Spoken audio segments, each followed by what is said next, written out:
Lykeion Books presents Saltwater Witch by Chris Howard, Book 1 in the Seaborn Trilogy. Read for you by the author. Chapter 4 The Guardian. Cassandra dreamed about the taste of salt water, of seeds buried for years, of witches pulling her into the depths of muddy inland lakes, and of her mother. Shreds of memory sang to her, and while Cassandra recognized her mother's voice, she had no idea what her mother looked like. There was just that song her heart told her had once been hers. So the day did not begin with tears, but with a dream of something waking inside her head, a seed opening, its shell splitting violently, and there was a cold, dark underworld ready to grow inside her. An ocean world. The sounds of the others in the hall waking and talking broke through now and then. It was an otherwise normal Sunday morning, but she woke to find out how abnormal she had become in a single day. I am not me anymore. I'm something dangerous. I'm something more. I am something no one asked me to be. The world still looked the same. Same 9 to 16's hall, same bunch of girls sharing it with her, same school in the middle of Nebraska. But she knew she was different when she opened her eyes. Cassandra rolled over, dropped her legs off the bed, and bent forward, groaning at the morning light coming through the closed curtains. As usual, her hair fell in tangles around her face, and when she pulled it out of her eyes, she saw the strangest thing. The great and terrible Director Matrothi stood in the doorway grinning, a push broom in one hand and a tray with a bowl of cereal in the other. She looked right at Cass, and then strode forward and showed her more of her teeth when she caught her staring back. "Happy birthday!" Matrothi made a creepy snickering noise and thrust the broom at her.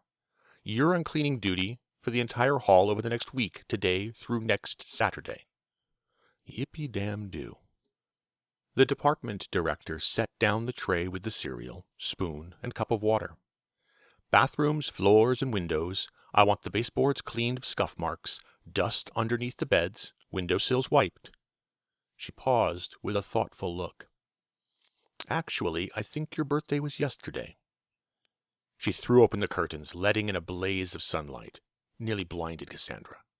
What is this, like punishment for getting through my birthday alive? Yesterday had been rough. Drowning at the St. Clement's 9 to 16 girls' picnic at Red Bear Lake. Jill and Nicole rowing out to save her and get her back to shore, with Cassandra coughing up all the water in her lungs on the way. And what had started it all? On Matrothi's orders, Deirdre and her accomplices had shoved her in their boat, taken her out to the middle, and tossed her in. And today, Matrothi decided Cassandra needed to pay for what had happened? Under what twisted view of things did that follow from drowning? How did it follow from, "You can save your own damn skin, Cassandra"? Cassandra just stared at the director, too tired to say anything aloud. Matrothi wagged a finger in her face. "You're not to speak with anyone about anything but schoolwork." To make it clear, she shot a glare at Jill and Nicole, both of them sitting across the aisle on Jill's bed. Matrothi's monstrous face swung back to Cassandra, metal things jingling in the pockets of that hideous fishing vest she always wore. "You will not set foot outside the hall today," she pointed to the rest of the girls in the department. "They will be playing outside, and you will not. They will be going to the cafeteria to have lunch, dinner, and dessert. You will remain here." As if some school rule suddenly got in the way, she added, "I'll send up Mrs. Hipkin later with some lunch." Yeah, I must feed the inmates. Matrothi stood over Cassandra, arms folded. The director sniffed as if offended by something, maybe daring her to say aloud what was on her mind. But when the silence stretched to minutes, she stormed off. Both Jill and Nicole threw Cassandra hints of smiles, a strained friendliness as they left for the day. Most of the others were afraid to look at her. And the rumors were flying. Maybe she was scary. Drowned girl back from the dead? Deirdre made a crazy loud show of her predicament. mimicking an enraged Ms. Matrothi, swinging her fists, then, shifting character, cowering, rubbing her eyes, and sobbing in what was apparently an imitation of Cassandra, although she had never cried tears in her life. In fact, she couldn't. Deirdre and her friends finally cleared out, making sure they made plenty of shoe streaks on the baseboards on their way. Give her something to do while we were enjoying ourselves outside.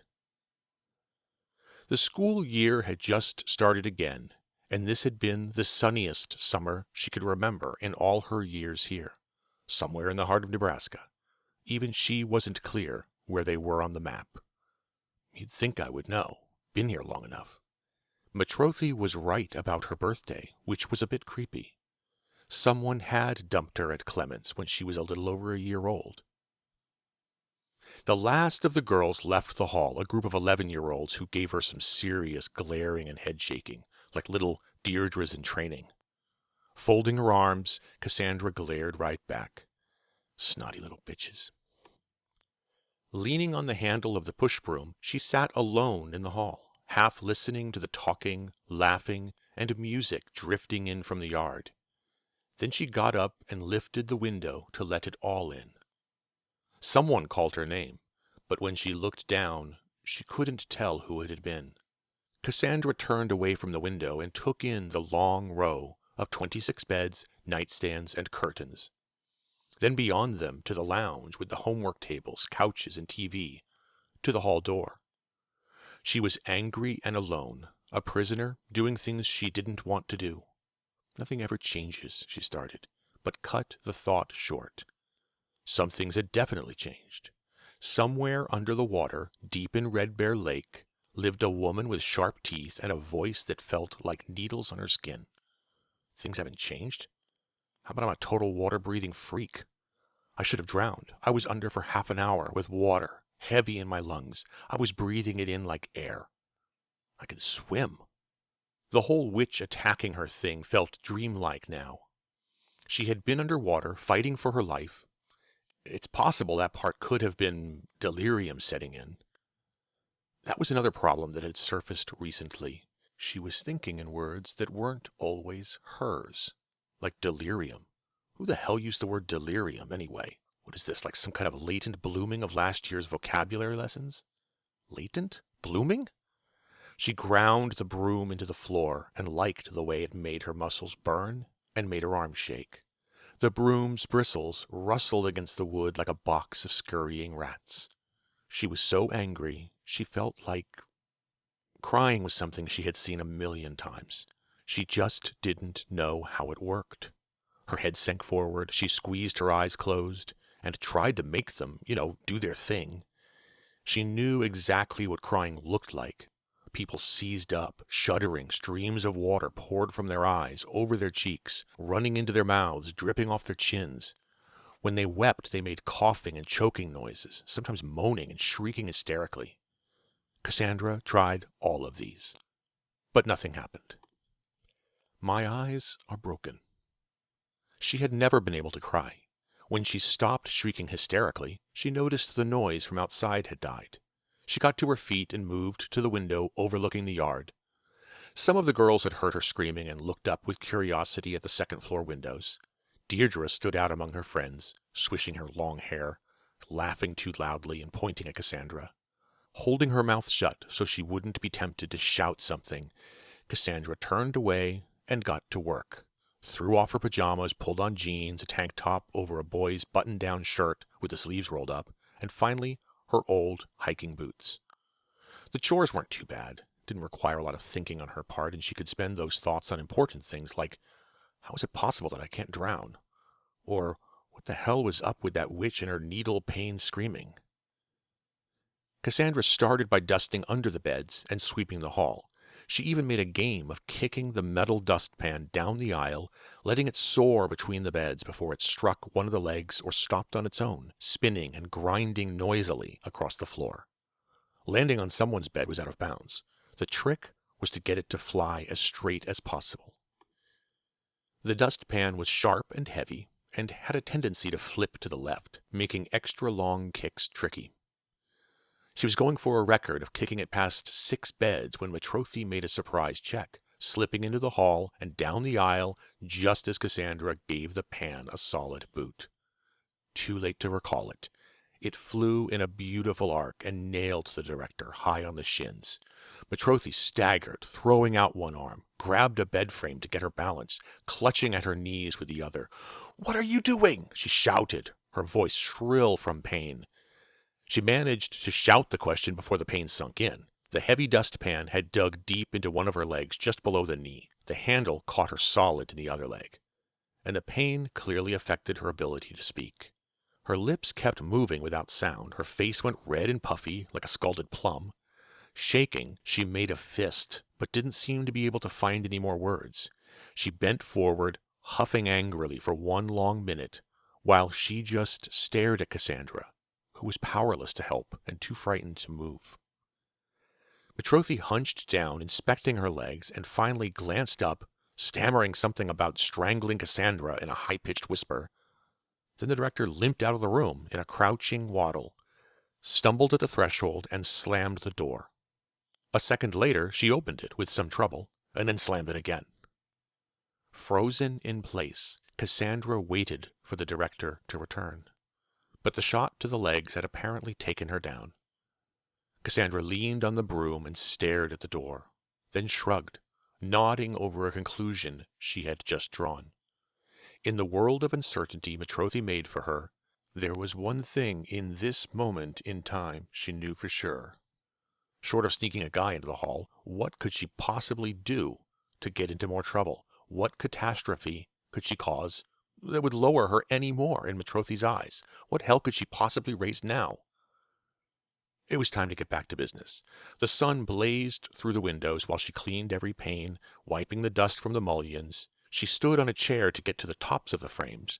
She paused over her open window for a moment, catching the late summer breeze, and wiped the sweat from her forehead and throat. There was a sense of order she liked about the hall when it was clean, which happened once a month or so, when Betrothed put some rule-breaker on duty. But the real reason she worked hard was that the sooner she finished, the sooner she could slouch on her bed and read. Books were all she had left. She hopped off the chair and ran the length of the hall, vaulting beds, sliding the cleaning cloth along each of the window sills, and then it was back down the other side, wiping every surface. Lost in thought about the pale witch in the lake, and most of the way done with the baseboards, it took Cassandra a few seconds to understand the nature of a wet slapping and thudding noise that had come from behind her.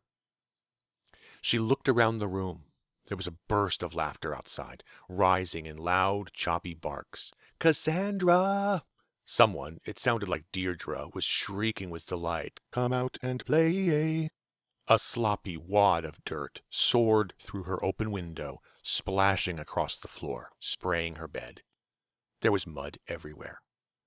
Cassandra jumped to her feet, raced across the room, and slammed the window down.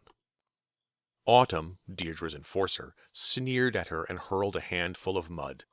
Cornelia followed. Wet chunks of dirt splattered the glass and oozed into a solid brown film at the bottom. Deirdre stood next to them, encouraging them, but not about to get her pretty fingers dirty. Autumn and Cornelia pointed up at the mess they had made all over her window, and then bent down around the water pipe that stuck out of the ground not far from the building.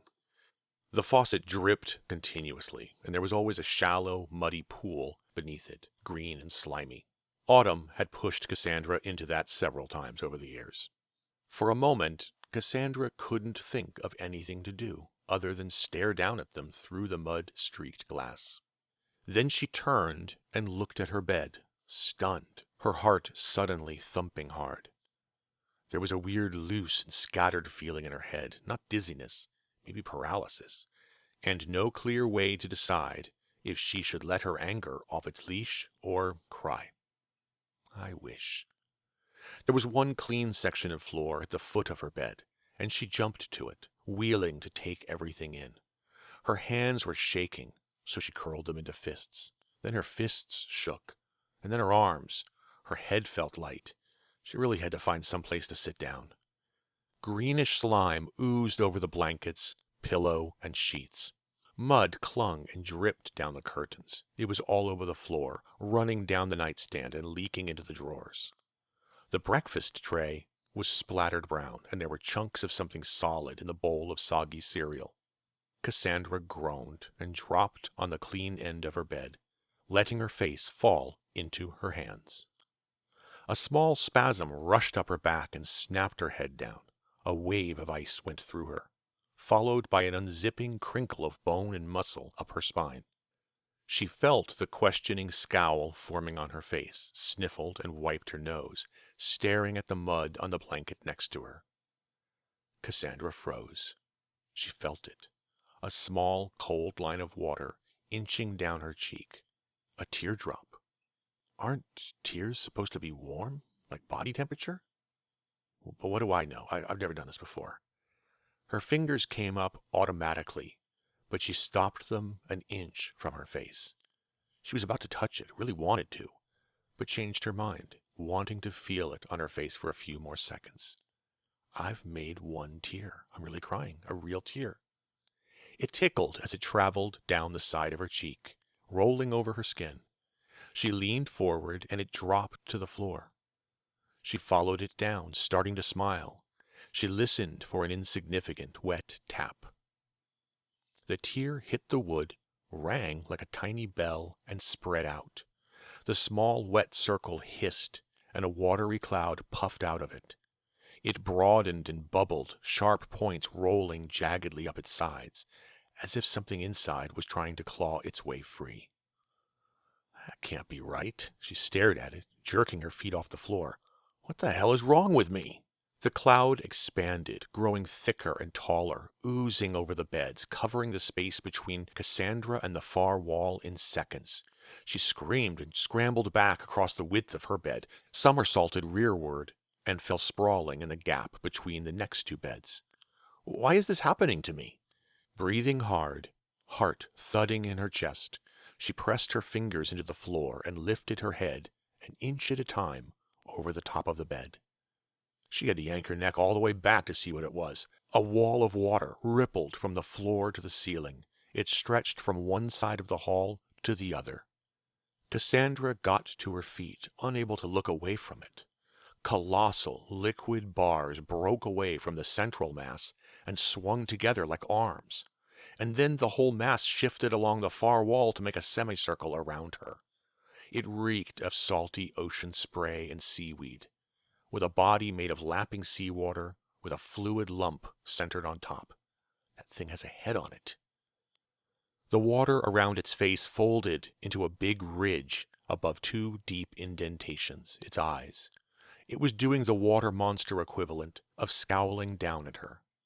Then it spoke to her. Its voice was heavy, a deep, shuddering rumble that drove through her body like thunder.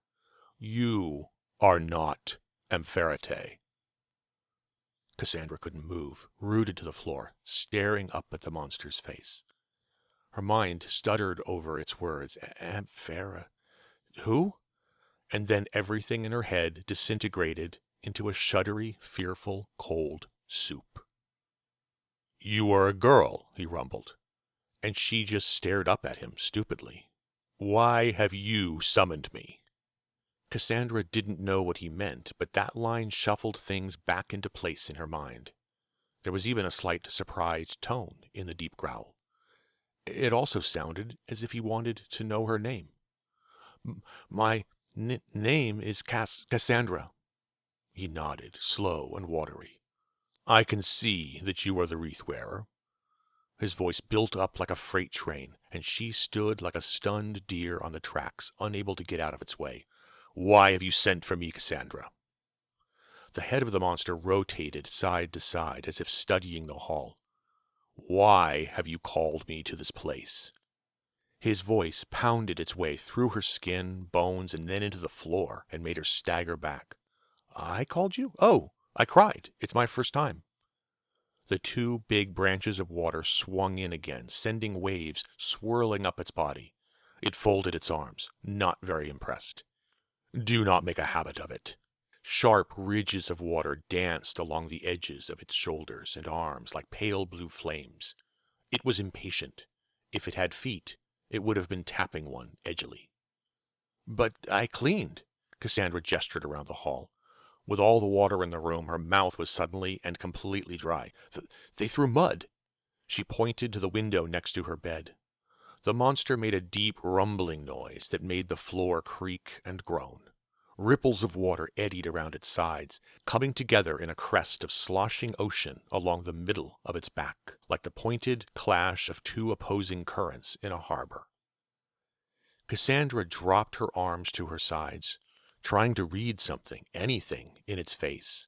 It had deep sockets where eyes should have been, and a wide horizontal line for a mouth, with something glistening and sharp behind it. There was just no way she could tell what it was thinking. The rumbling could have been something like purring in a cat, or it could have been an "I'm starting to get annoyed" noise. "Okay, I need to do something, tell him something before he gets mad." The words rammed up against the back of her throat and wouldn't come out. But she knew what she wanted. Her arm rose slowly, straightening out. Her finger shook as she pointed to her bed, the window next to it, and the floor. It was a perfect match. They were covered in mud, and this giant thing, it was made of water. Her voice came back, but only in a dry whisper. "Can you help me clean this up?" A deep spasm shook her from her toes to her scalp. Her hair shuddered across her face. Every muscle in her body tightened until it hurt. She knew immediately it had been a mistake, but she peered up at him through her hair just to see what he would do. She tried to smile. "Please don't kill me." His eyes deepened, maelstrom eyes, and then widened. He swelled to twice his bulk, swallowing most of the room in a wall that covered the windows with a glowing mass of water and claws. His mouth gaped with gigantic pointed teeth of ice. "I am a king among the offspring of Poseidonos." It was like a landslide of boulders, his voice rolling deeply. The beds bounced around like pebbles on a trampoline. 2,500 years ago, I destroyed the entire fleet of King Darius in the waters off Mount Athos. I sent 30,000 to their deaths. I devoured them by the hundreds and picked their bones out of my teeth with the oars of their ships. I can snap an oil tanker in half and pull it to the floor of the ocean. I can make a wave taller than the mountains. I can level cities. I am the son of Periclaminos and the Nereid Aeone. You may call me Ephoros. Cassandra was shaking like a flag in a hurricane. All she heard was a bunch of names and a bunch of people killed and bones being picked out of teeth. Ephoros went on. "And you have sent for me to do your laundry?" Ephoros was like a lion roaring at her, a lion 12 feet tall and 30 feet from tail to teeth. Cassandra swallowed hard, made a few panicked noises. It could have been part of the whole begging for her life and shaking in fear bundle, but she managed a slight nod and the faintest whisper. "Please?" Ephoros blinked, and then shrunk down to his former size, stretching half the width of the room. His voice still boomed at her and made her shiver. "Help you clean up this mess. You sound like your mother." He paused and nodded wisely, rubbing his chin with a claw, and then sighed. "Actually, I am pretty good at it. I can get bloodstains out of a cotton and raw silk blend. Mud is very simple. Consider it done." My mother? Just that fading memory of a song. Cassandra didn't have parents. There wasn't even a mention of them in her records. Just scraps of information she had collected over the years. Betrothed saying, "I was here when they brought you in a dirty blanket." Ephoros ignored Cassandra. Two thick appendages, probably his fingers, emerged from the elephantine block of water that must have been one of his fists. They blended into one and then broke away to make a thunderous bang that rattled the windows. For a king among the offspring of Poseidonos, it was the equivalent of snapping his fingers. Light came in hazy from the outside, flickering colors through the moisture in the air. There was a rushing noise of water over rocks, and a blurry, glassy sphere expanded to the ceiling over her bed, the floor, and furniture around it. Cassandra backed away, her hands going instinctively to her face. The sphere vanished, and there was no sign of the mud, that Deirdre's asshole friends had hurled through the window. Even the blankets and pillow looked dry. Then the door banged open as if someone had kicked it in. Cassandra whirled to the end of the hall, sucking in a breath at the same time.